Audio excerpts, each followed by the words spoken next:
Hello humans, this is Retro Rocket Man back again. Long time no see. So I thought on the back of the new Despicable Me movie that's just recently come out, I'd drag out this fart gun from the original film I've had in my possession for quite a while, and I've been wanting to paint it or at least do something with it because it's kind of boring with this plasticky blue finish, and it also needs a couple extra bits put on it because on one side it's pretty plain and ordinary, so it needs to be dressed up a bit, and just to take away some of that plastic. So I thought I'd give it a new lease on life, add a couple of things to it and paint it. I'm going to start by using some bits and pieces that I've got lying around. This is a plastic leftover piece from a candy dummy. It's got this cool little plastic dome, so I'm just going to cut that ring off it and stick it on. And other various pieces, bits and pieces I've pulled off things to create knobs and dials. I'm just going to stick them all together and it should make an interesting piece.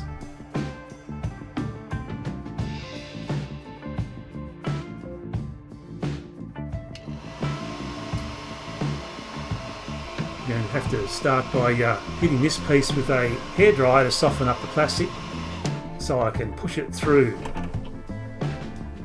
make it snap into place. Just like so. There you have it. It also turns. And I want to screw it to the side of the gun, so I'm just carefully drilling a hole and screwing the base piece to the gun,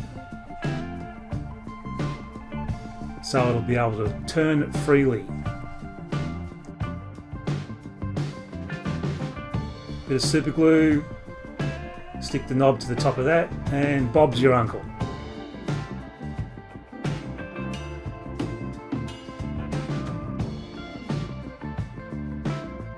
As for the candy dummy piece, I am just carefully cutting the ring off. I'll give that a bit of a file and a sand, and then I'll be able to super glue that to the back of the gun just to dress it up. It's kind of a bit boring on the back. Got this weird knobby bit on the back that doesn't seem to be doing much, so I'm just going to stick that there, and that tends to complete it a bit better.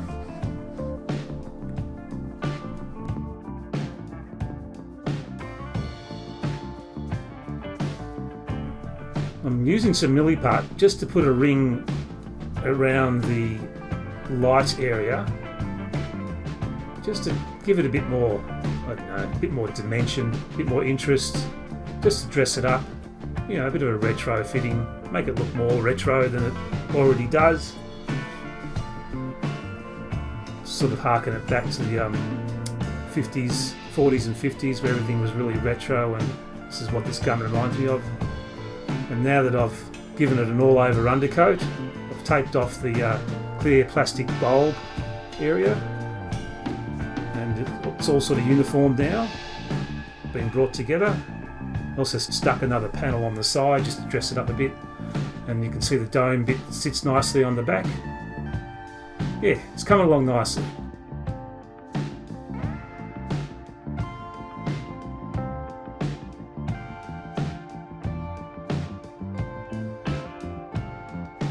So I thought I'd start with some muted colours, sort of pastels if you like, sort of flat colours, and I'm using a light blue for the funnel shaped piece at the front.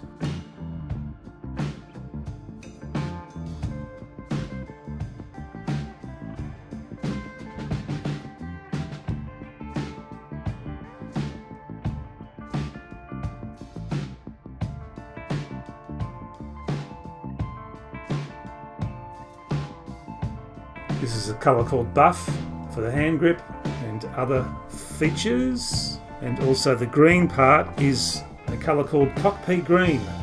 All these are flat colours, sort of pastel colours, which is going to give me that 40s and 50s feel to the gun. Didn't want to use a metallic blue, which I originally was going to, because I thought it was going to be too much of a conflict to the colour scheme. Yeah, so these colours are all kind of nice and muted and flat. It's going to dull down everything, make it look less plastic and more retro.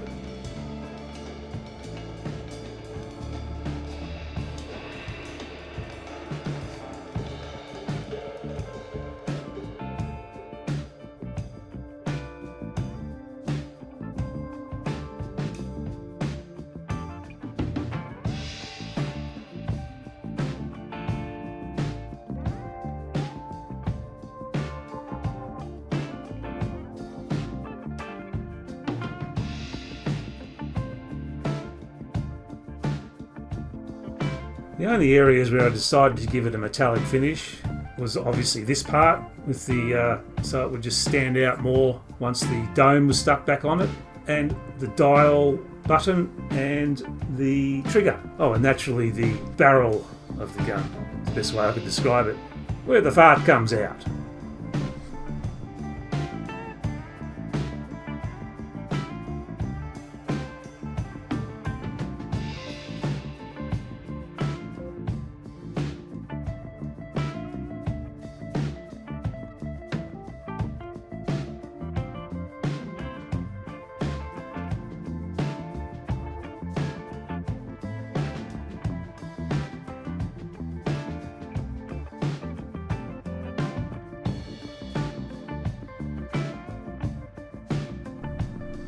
Just doing a little bit of weathering with a like a cobalt blue acrylic, just to grimy it up a bit, give it a bit more depth and more dimensionality, just to make things stand out.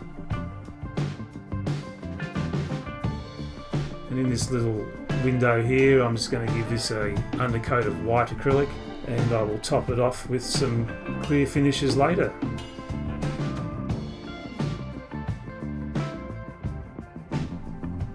On the hand grip, there's the GRU logo. Just carefully highlighting that with the white acrylic as well.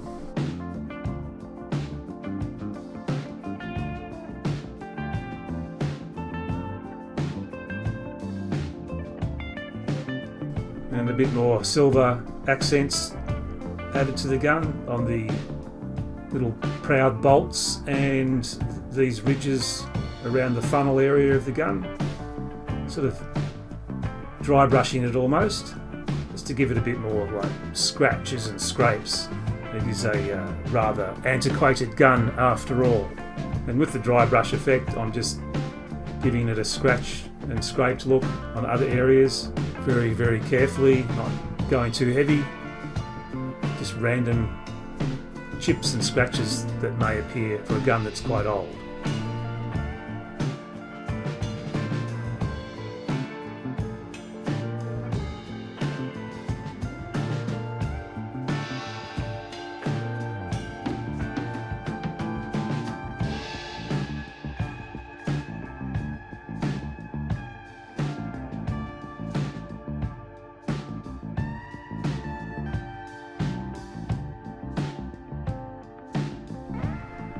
I'm just using a clear yellow in this window, then an orange, and then a red.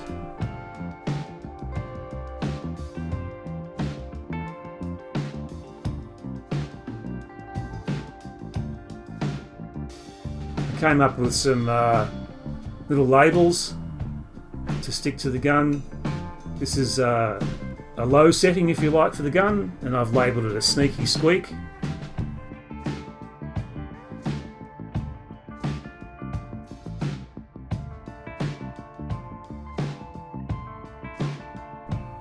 And the maximum setting is, of course, the paint peeler. I'll be going over the entire finish of the gun with a clear sealer as well. You can see the dial can be set to either setting.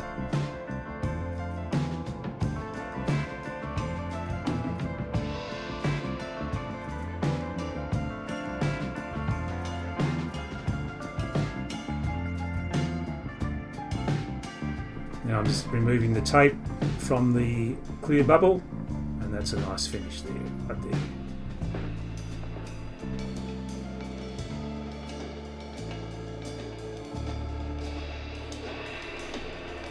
Now to weather the funnel end of the gun, take away from that shiny plastic silver look, and I'm just using some shoe polish, my favourite shoe polish, where I just paint it on and then wipe it off to tarnish down the silver. Just creating a bit more depth and interest by creating a texture with some more shoe polish sort of stippled on, just to give you a stained look. Like the gun's been used a fair bit. And finally, a bit of brown staining. It is a fart gun after all. And I just stipple that on and the job is done.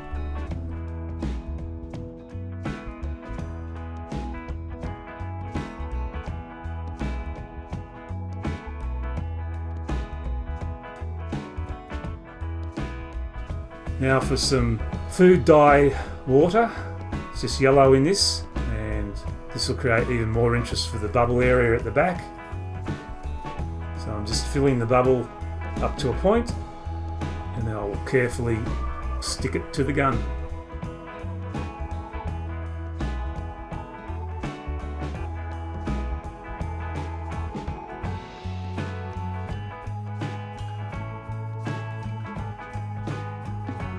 And it's all lovely and watertight. I might call this the liquid methane.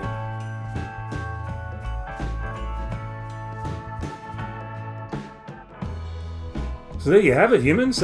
This is a redo of a fart gun from the Despicable Me movie, from the original one, and I've given it more of a retro feel. Even though it already has a retro design, these colours kind of remind me of 40s and 50s. And I hope you liked the video, humans. This has been Retro Rocket Man, over and out.